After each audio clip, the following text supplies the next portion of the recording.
자, 오늘 책 읽기 여행을 떠나보겠습니다. 책 제목은 2030 축의 전환, 2030 축의 전환, 새로운 부와 힘을 탄생시킬 8가지 거대한 물결, 마우로 기엔즈 우진하역 리더스북 출판. 변화의 최전선에 도시가 있다. 변화의 최전선에 도시가 있다. 그리스 철학자 플라톤은 이렇게 말했습니다. 도시는 크기에 상관없이 언제나 둘로 나뉜다. 바로 가난한 자들의 도시와 부유한 자들의 도시다. 2030년이 가까워질수록 도시는 다가올 미래의 축소판이 될 것입니다. 지금까지 살펴온 유행이나 흐름들이 도시에서는 더욱 빠르게 진행되죠. 출생률은 더 일찌감치 더 빠르게 떨어집니다. 밀레니얼 세대의 행동 유형은 애초에 본질적으로 도시 지향적이죠. 새로운 중산층은 대규모 복합단지에 살죠. 여성은 도시지역에서 더 많은 기회를 얻으며 성관념은 빠르게 진화하죠. 도시는 변화를 이끄는 거대한 구심점이자 우리가 아는 기존의 세상을 무너뜨리는 촉매제죠. 도시지역은 전 세계 토지의 1%를 점유하지만 전체 인구의 55%가 살고 있죠. 더 구체적인 숫자로 살펴보면 지구의 육지 면적은 1억 9,690만 제곱마일, 약 5억 997만 제곱킬로미터죠. 그중 도시지역은 200만 제곱마일, 약 518만 제곱킬로미터 정도에 불과한 반면 거주 인구는 40억 명이 넘죠. 1제곱마일 약 2.59 제곱킬로미터당 약 2,000명이 산다는 이야기인데 이 정도 인구 밀도는 매우 높은 수치이죠. 도시는 전 세계 에너지 생산량의 75%를 소비하며 탄소 가스 배출량은 전체의 80%를 차지합니다. 그 결과 지구 온난화를 크게 부추기며 빽빽하게 모여있는 건물들과 아스팔트나 콘크리트로 포장된 땅이 열기를 더 많이 품어 이른바 열섬 효과를 유발합니다. 하지만 이 엄청난 숫자들도 오직 현재 상황만 말해줄 뿐입니다. 그렇다면 미래에는 어떻게 될까요?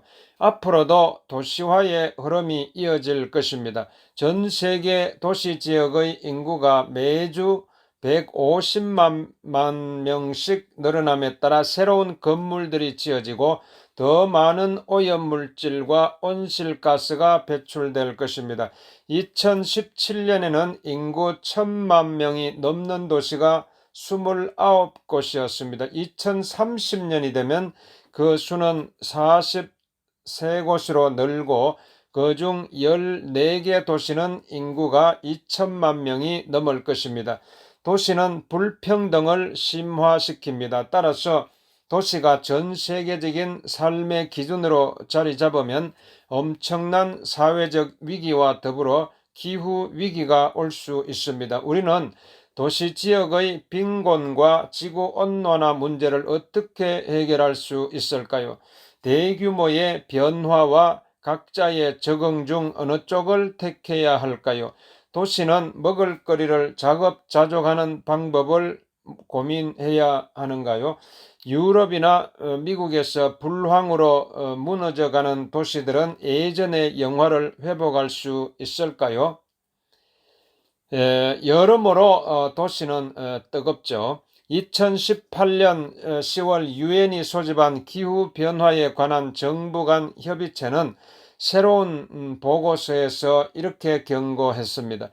기후변화라는 재앙을 피하려면 전 세계적으로 인간이 배출하고 있는 이산화탄소의 양을 2030년까지 2010년보다 45% 이상 줄여야 하고 2050년까지는 완전한 0% 수준으로 만들어야 한다. 다시 말해 2030년까지 해안 지역의 침수를 막고 극단적인 기상이변을 줄이고 전 세계적인 농업의 피해를 방지하기 위해 특단의 조치를 시행해야 합니다. 그렇게 하지 않으면 어떻게 될까요? 향후 몇 년은 인류 역사에서 가장 중요한 기간이 될 것입니다. 해당 보고서의 공동 책임을 맡은 데보라 로버츠의 말입니다. 2019년 5월 유엔은 또 다른 우울한 보고서 한 편을 공개했습니다. 기후변화가 멈추지 않으면 지구상에 존재하는 800만 가지 동물과 식물의 종들 중 100만 가지 이상의 종이 향후 몇십 년 안에 멸종할 것이라는 예측이었습니다. 전 세계적으로 기온이 오르고 있으므로 도시 거주자들은 지옥을 경험하게 될지도 모릅니다. 도시에 사는 사람들 대부분이 무척 위험하다. 벨기에 과학자 핸드릭 바우터스의 지적입니다. 기온 상승은 높은 사망률과 입원, 에너지 사용 및 경제적 손실로 이어지며 도시 지역의 열섬 효과가 이를 더욱 악화시킬 것입니다. 이대로라면 우리는 미래를 위태롭게 만들 뿐만 아니라 과거까지 지워버릴지도 모릅니다. 이집트 고고학 연구자인 세라 파켓에 따르면 전 세계에는 지도에 나오지 않는 고고학 유적지가 5천만 곳이 넘습니다. 도시가 확장되면 최소한 그중 절반 이상은 약탈이나 기후변화, 무분별한 개발 등으로 사라질지도 모릅니다. 이 모든 일이 2030년이 되기도 전에 일어날 것입니다. 이 때문에 파켓은 일반인들이 참여할 수 있는 글로벌 익스플로어 운동을 시작했습니다. 닉 파움카르텐이 뉴요크에 기고한 글에 따르면 이 운동에는 민주적 정신이 담겨 있으며 일반인 고고학자들에게 위성 지도를 제공해 새로운 유적지를 확인하도록 해줍니다. 운동의 목적은 탄소가스와 탐욕에 대항하는 더 많은 감시자들, 궁극적으로는 진정한 의미의 고고학자들을 더 많이 세상에 배출하는 것입니다. 도시는 외곽 지역이나 사람이 거주하지 않는 지역에 비해 해수면 상승과 기후변화의 영향을 더 크게 받습니다. 전 세계 도시 지역의 90% 이상이 해안선을 따라 형성되어 있는데 2025년이 되면 전 세계 인구의 75% 이상이 도시나 바닷가에 살 것입니다. 전 세계에서 중산층이 가장 빠르게 성장하는 아시아 지역에는 세계 인구의 60% 이상이 사는데 자카르타, 마닐라, 호치민, 방콕, 오사카나 다카, 상하이 같은 대도시들은 특히 해수면 변화에 취약합니다. 아시아 이외 지역으로는 뉴올리언스, 마이애미, 베네치아, 그리고 이집트의 알렉산드리아 같은 도시들이 바다에 접해 있습니다. 도시의 성장은 2030년 세계의 또 다른 특징인 불평등을 악화시킵니다. 불평등은 오래전부터 심각한 문제였습니다. 그리스의 철학자 플라톤은 2500년 전에 이런 말을 남겼습니다. 도시는 크기에 상관없이 언제나 둘로 나뉜다. 가난한 자들의 도시와 부유한 자들의 도시다. 독일 영화의 거장 프리처 랑이 미래 세계를 그린 1927년의 무성영화 메트로폴리스는 플라톤의 생각을 음악 위로 옮긴 것입니다. 메트로폴리스에 등장하는 세상은 지하에서 일하는 노동자들의 세상과 지상에서 편안하게 사는 부유한 사람들의 세상으로 나뉘어 있습니다. 지상의 화려한 도시에는 온갖 신기한 자동차와 기차, 비행기, 고층 건물, 고가도로, 철도 등이 가득합니다. 등장인물 프레드는 도시를 지배하는 인물의 아들이며 마리아는 노동자들의 추앙을 받으며 가진 자와 못 가진 자들 사이를 이어주는 다리가 되고자 합니다. 영화의 전체적인 분위기와 주제 배경 등은 지금의 현대적인 도시들이 그렇듯 입체파, 표현주의, 장식, 미술 등 당시의 여러 예술 양식으로부터 영감을 얻었습니다. 영화는 다음과 같은 흥미로운 자막으로 끝납니다. 머리와 손의 중재자는 심장이어야 한다. 개봉 당시만 해도 메트로폴리스는 여러 평가가 엇갈렸지만 지금은 새로운 세계를 개척한 고전 작품으로 인정받습니다. 이 작품은 거대 도시가 결국 계층의 양극화를 초래한다는 사실을 예견했죠.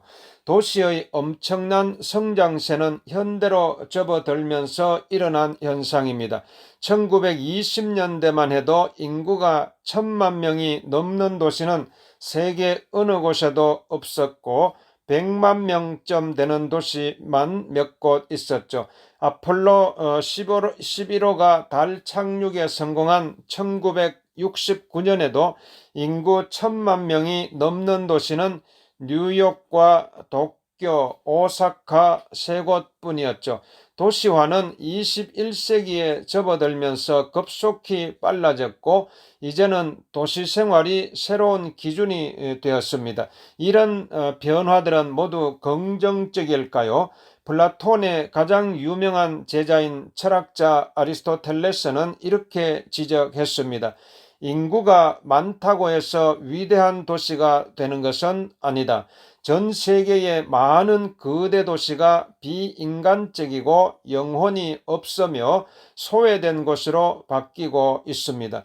20세기 이탈리아의 형이상학파 화가 조르지오 데 키리코는 황량한 도시의 풍경을 통해 그런 미래의 모습을 가장 잘 담아냈습니다. 현대 건축가들과 도시 설계자들은 20세기를 대표하는 독일 건축가 미스 반 데어 로헤의 말을 인용하여 단순한 것이 더 아름답다라고 선언했습니다. 이후 도시는 상자 같은 건물들을 비롯해 간결하게 따듬은 끝없는 거리와 도로, 기둥과 창문들로 가득 차 기하학적인 반복이 계속되는 공간이 되었습니다. 그리고 어느 순간 현대식 건축물의 단순함은 감당할 수 없을 만큼 거대한 콘크리트와 유리 덩어리로 빠르게 퇴보했습니다. 스페인의 시인 페데리코 가르시아 로르카는 1929년에 뉴욕에서 잠시 지낸 후 이렇게 말했죠. 더 높은 마철루와 그 위를 덮고 있는 하늘 사이에서 벌어지는 전투보다 더 시적이고 끔찍한 건 없다. 그 후 몇십 년이 지나서야 비로소 건축가 로버트 벤투리가 현대 건축의 반기를 들고 단순한 것은 지루하다라고 일갈했죠. 대도시들이 몸집을 불리는 동안 문제들도 계속 늘어납니다. 교통 혼잡에서 대기 오염, 쓰레기 문제, 빈곤과 불평등에 이르는 모든 것을 말이죠. 도시는 지구 온난화와 커져만 가는 빈부격차와의 전쟁의 최전선에 있습니다. 그렇지만 이 문제들 앞에서 그저 입만 벌리고 있을 형편이 아니죠. 찰스 디킨슨은 이런 말을 했습니다. 성공의 가장 중요한 비결, 그렇게 하고 싶다라고만 말하지 말고 그렇게 할 것이다 라고 말하는 것이다. 불가능하다고만 생각하지 말고 수평적 사고방식으로 도시가 직면한 문제들에 맞서자. 그리고 가능성의 확률을 높이자. 도시의 빛과 그림자. 도시가 불을 밝히면 빛의 지도가 만들어집니다. 나사가 제공하는 위성 사진으로 그 모습을 확인할 수가 있습니다. 하늘에서 보이는 밝기의 강도는 생활 수준과 관련이 큽니다. 연구자들은 이 방법과 기존의 방법으로 수집한 공식 통계 자료를 교차 검증하고 확인합니다. 그렇지만 위성 사진은 화려한 도시의 불빛 아래 감춰진 엄청난 빈곤의 규모까지 말해주지는 못합니다. 바로 크지는 빈부격차가 낳은 빈곤의 그림자입니다. 영국 하원 도서관은 2030년이 되면 대부분 도시에 사는 전 세계 1%의 부유층이 모든 부의 3분의 2 이상을 차지할 것이라는 우울한 전망을 내놓았습니다. 2018년 홍콩에는 순자산이 최소한 3천만 달러가 넘는 초특급 부자들이 1만 명 이상 살고 있다고 보도되었습니다. 뉴욕의 9천 명을 처음으로 넘어서는 기록이었습니다. 도쿄와 로스앤젤레스, 파리, 런던, 시카고, 샌프란시스코, 워싱턴 DC와 오사카 등도 초특급 부유층이 많이 사는 10대 대도시에 포함됩니다. 반면 홍콩에서는 전체 인구의 20%가 빈곤에 허덕이고 있습니다. 행정부 자료에 따르면 뉴욕도 빈곤층 비율이 19%에 달합니다. 2019년 미국 연방정부가 정한 빈곤선은 4인 가족 기준으로 연수입 28,100달러입니다. 이 기준으로 보면 텍사스주의 경우 맥켈런과 에딘버그, 미션을 잇는 대도시 지역 인구의 30%가 빈곤층이며 조지아주의 발도스타는 26%, 캘리포니아주의 비살리아 포터빌은 25%, 그리고 인디애나주의 블루밍턴은 23%가 빈곤층입니다. 2017년에는 미국 인구의 12.3%가 빈곤층으로 분류되었죠. 60년 전 린던 존슨 대통령이 빈곤과의 전쟁을 선포했을 때 미국의 빈곤율은 19%였습니다. 빈곤도 부도 도시 지역에 편중됩니다.